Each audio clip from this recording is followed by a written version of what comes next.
वालेकुम, क्या हाल है सबका। आज एक और मेमोरी बूस्टर टिप है, क्योंकि ज़्यादा जो मेरे पास पेशेंट होते हैं उनको ये प्रॉब्लम होता है लास्ट में कि याद नहीं रहता। और कुछ लोगों ने डेली क्या कहते हैं शॉक्ड दुख मुझे बहुत होता है कि कुछ लोगों ने उनको दी होती है डिमेंशिया की दवाइयाँ। हमारे जीपीस ने या हमारे मेडिकल स्पेशलिस्ट ने उनको, इवन न्यूरो फिजिशियंस ने भी डिमेंशिया की दवाइयाँ दी होती हैं, जो कि बड़ी ज़्यादती है कि बिला वजह एक दवाई का बर्डन डालना बॉडी पे, जबकि उसको ज़रूरत भी नहीं है। तो ये जब भी याददाश्त ख़राब हो तो हमेशा सबसे पहले स्ट्रेस और डिप्रेशन को रूल आउट कर लेना चाहिए। उसके बाद अगर कोई ऑर्गेनिक रीज़न लगे, एज ऐसी है, सीटी स्कैन में चेंजेस आ गई हैं, फैमिली हिस्ट्री है डिमेंशिया की, तो फिर हम डिमेंशिया की दवाई शुरू कराते हैं, जिसका बहुत ज़्यादा फ़ायदा नहीं होता। कंपनी को ज़्यादा फ़ायदा होता है, मरीज़ को कम फ़ायदा होता है, क्योंकि डिमेंशिया की दवाइयाँ जो है ना कोई इतनी खास इफेक्टिव नहीं है। बहुत रेयर, हज़ारों में से किसी एक आध को थोड़ा बहुत फ़र्क पड़ता है, उससे बहुत ज़्यादा नहीं पड़ता। इसलिए मेरी तो लीस्ट फेवरेट क्या लीस्ट यूज़ होने वाली दवाइयों में से यही है, जो डिमेंशिया की दवाइयाँ मैं नहीं यूज़ करती। अच्छा, ऐसे मैं माइक, तो आपने शुरू वाली मेरी बात जो है ना वो ऐसे ही सुनी होगी हल्की हल्की आवाज़ में, अब आप फुल आवाज़ से सुन सकते हैं। अच्छा, वही टिप ये है, क्या कहते हैं, जब हम मतलब जब बहुत सारे काम कर रहे होते हैं, म्यूज़िक सुन रहे हैं, गप्पे मार रहे हैं, घर वालों से बैठे हुए, फ्रेंड से बातें कर रहे हैं, साथ साथ हम पढ़ने की कोशिश कर रहे हैं या साथ साथ हम कुछ याद करने की कोशिश कर रहे हैं, तो उस वक्त हमारा जो ब्रेन का जो पार्ट यूज़ होता है वो होता है बेसल गैंग्लिया। बेसल गैंग्लिया का मेन मकसद क्या होता है, स्किल्स और हैबिट्स लर्न करने के लिए यूज़ होता है। तो आप अगर कोई स्किल कर रहे हैं, कोई मैनुअल वर्क कर रहे हैं, तो वो तो आप लर्न कर सकते हैं बेसल गैंग्लिया करते हो। कोई हैबिट है आपको, ठीक है, वो भी आपका बेसल गैंग्लिया आपकी हेल्प कर देता है हैबिट बनाने में। लेकिन अगर आपने कोई इनोवेटिव काम करना है, आपने मेमोरी अपनी फोकस वो बेहतर करनी है, तो उसके लिए फिर आपको फोकस करना है।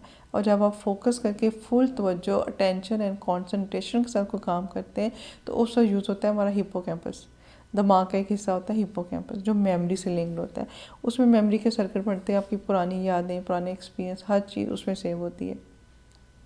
तो जब हम बेध्यानी में काम कर रहे होते हैं या किसी लंच पे गए, किसी सालगिरह पे, बर्थडे पे गए, हमारा ध्यान कहीं और है, तो उसमें हम वहाँ पे जस्ट प्रेजेंट होते हैं, हम उन चीज़ों को एंजॉय नहीं करते, उनकी मेमोरीज नहीं आती। उससे आप कहते हैं, आपने शायद अभी बात की कि बचपन में फ़लाँ पकौड़ों का टेस्ट बड़ा अच्छा था, मेरे थोड़ा याद करते होते हैं बचपन में फ़लाँ ईद का बड़ा मज़ा आया था, इसलिए कि उस वक्त हमारे पास मोबाइल नहीं थे। उस वक्त हम फुल तवज्जो देते थे उसी फंक्शन पे, उसी इवेंट पे, उसी डिश पे, उन्हीं कपड़ों पे, उन्हीं लोगों पे। तो हमारी ना मेमोरीज बड़ी शार्प बनी हुई है, बड़ी स्ट्रॉन्ग मेमोरीज बनी हुई है। हमें वो जायका, हमें वो खुशी, हमें वो रिलैक्सेशन, सकीनत, सब कुछ याद है।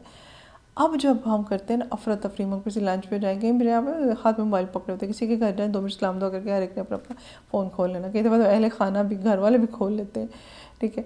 अब उसमें क्या होता है, हमारी मेमोरीज नहीं बनती। हमारे लिए वो इवेंट आया और गुजर गया, पानी के ऊपर से गुजर गया। तो अगर आपने किसी भी सब्जेक्ट की, किसी इवेंट की, किसी भी चीज़ की स्ट्रॉन्ग मेमोरीज बनानी है कि आप उसको दोबारा भी रिकॉल कर सकें, आप उस एक्सपीरियंस से, उस गलती से बच सकें, तो फिर आपको कंसंट्रेशन से काम करना है, फोकस होकर काम करना है। एक और मज़े की बात थी कि वो जैसे ना मुझे याद आया कि कुछ लोग रट्टा लगाते थे। अच्छा, रट्टा लगाने वाले लोगों के ना कॉन्सेप्ट नहीं क्लियर होते। आप सादे लफ्ज़ों में समझाती हूँ। अगर आपने रट्टा लगाना है तो बेसिक गैंग्लिया ने काम करना है, और अगर आपने कॉन्सेप्ट क्लियर करने हैं, और आपने कभी गौर कीजिए जब आप कॉन्सेंट्रेशन से कुछ करते हैं ना, आपको भूख लगनी शुरू हो जाती है। इट मीन्स कि आपका दिमाग काम कर रहा है, ग्लूकोज यूज़ हो रहा है, ठीक है। तो आप जब कॉन्सेप्ट को काम करते हैं तो फिर हिप्पोकैम्पस यूज़ होता है, जो आपकी मेमोरी जो है ना उसको, उसमें वो सेव कर लेते हैं चीज़ों को, बाद में आप रिकॉल कर सकते हैं। अगर आप पेपर में बीमार हो गए, खुदा ना खासा कोई मसला हो गया, आप नहीं पढ़ सकें, तो वो जो पास्ट मेमोरीज है ना हिप्पोकैम्पस वाली, वो आपकी बहुत हेल्प करती है। इसलिए लास्ट डे पढ़ने वाले लोग वो उनके लिए फिर मसला होता है।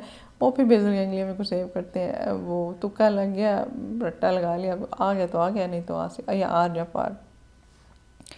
अच्छा, एक और बड़ी अच्छी मतलब इंटरेस्टिंग चीज़ होती है, फिर मैं आपसे शेयर करती हूँ कि इंसान जो है ना, जो मैक्सिमम फोकस अपना रख सकता है ना, वो 40 सेकेंड,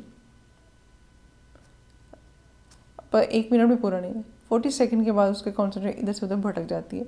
और अगर हमने उस 40 सेकेंड में भी उसको भटकने के लिए 10 और दे दिए, डिस्ट्रैक्शन दे दी है, तो मुझे बताएं कि वो किस पे फोकस करेगा। इसलिए जब भी आप पढ़ने बैठें, और मोस्ट ऑफ द टाइम अपने मोबाइल की जो बीप्स होती हैं सारी ऑफ रखा करें, और हर वक्त अपने हाथ में मोबाइल पकड़ने की आदत छोड़ दें।